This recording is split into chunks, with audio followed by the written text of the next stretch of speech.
নমস্কার বন্ধুরা, ডিমের রেসিপি আমরা প্রতিদিনই করে থাকি।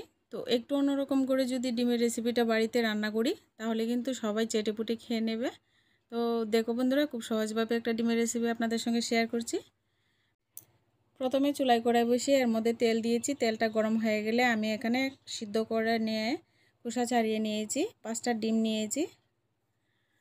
আর ডিমটাকে এবার তেলের মধ্যে দিয়ে একটু লবণ আর একটু হলুদ দিয়ে ডিমটাকে নেড়েচেড়ে ভেজে নেব। আর তেলের পরিমাণটা আপনারা আগে থেকে একটু বেশি করে দিয়ে দেবেন। আমি কিন্তু এখানে আর কোনো রকম তেল ব্যবহার করব না, এই তেলটা দিয়ে কিন্তু রান্নাটা করে নেব। তো তার জন্য আপনারা আগে থেকেই বুঝে দিয়ে দেবেন যে কতটুকু তেল দিতে হবে রেসিপিতে। এবার নাড়াচাড়া করে ডিমটাকে ভেজে নেব যতক্ষণ পর্যন্ত সুন্দর একটা কালার চলে আসছে, তো ভেজে নিতে হবে। চ্যানেলে নতুন বন্ধু হয়ে থাকলে চ্যানেলটিকে সাবস্ক্রাইব করে দিয়ে পাশে থাকবেন। ডিমটা আমি ভেজে নিয়েছি এরকম লালচে কালার করে। এখানে আমি 1 চামচ আদা রসুন বাটা দিয়ে দিলাম। এবার ডিমের সঙ্গে কিন্তু ভেজে নেব, আলাদা করে কিন্তু পুরন দেব না। তো এইভাবে কিন্তু খুব সহজভাবে কিন্তু রান্নাটা করে নিতে পারবেন। এবার আদা রসুন ভাজা হয়ে গেছে। এখানে আমি ভারী করে কাটা এখানে 4টা পেঁয়াজ ব্যবহার করছি রেসিপিতে। এটা পেঁয়াজি ভাব হবে। আপনারা আপনাদের পরিমাণ মতো দেবেন, বেশি বা কম করতে পারবেন। দিয়ে দিচ্ছি এখানে পরিমাণ মতো লবণ, আর লবণের পরিমাণটা একটু আগে থেকে বাড়িয়ে দিয়েছি। আমি কিন্তু আর ব্যবহার করব না, আপনারা কিন্তু চেক করে ব্যবহারটা করবেন লবণের পরিমাণটা। এবার নেড়ে ছেড়ে ভালো করে একটু ভেজে নেব। আমি যখনই গড়ের ডিম রান্না করি বন্ধুরা, তো অনেক সময় হাতে কম থাকলেও এইরকমভাবে আমি রেসিপি তৈরি করি আপনাদের সঙ্গে শেয়ার করছি। ভিডিওটা ভালো লাগলে অবশ্যই লাইক করে দেবেন।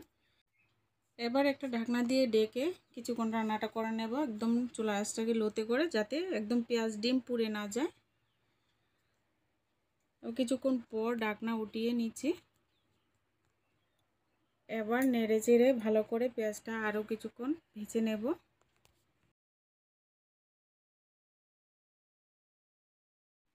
এবার ডিমের সঙ্গে পেঁয়াজটাকে ভালো করে নেড়ে চেড়ে ভেজে নিয়েছি। এবার আমি এখানে পরিমাণ মতো শুকনো লঙ্কা গুঁড়ো দিয়ে দেব, ঝালটা আপনার পরিমাণ মতো দেবেন। আর এখানে ভাজা জিরা ধনে গুঁড়ো দিয়ে দিলাম। আমরা যেভাবে মশলা কষাই তো এইরকমভাবেই কিন্তু মশলাটাকে কষিয়ে নেব ডিমের সঙ্গে ভালো করে। আর চুলার আঁচটাকে লো করে দিয়ে এই কাজটা করবেন, দেখবেন একদম পেঁয়াজটা ভালোভাবে কষানো হবে। আর এই রেসিপিটা কিন্তু একদম দারুণ লাগে খেতে বন্ধুরা, তো বাড়িতে একবার ট্রাই করে অবশ্যই দেখবেন। এবার ভালো করে ভেজে নিয়ে এখানে আমি পরিমাণ মতো জল অ্যাড করে দেব।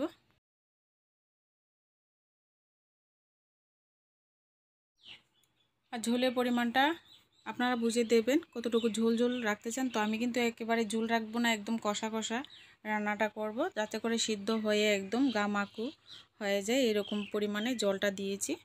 এবার একটু ঢেকে রান্নাটা করে নেব।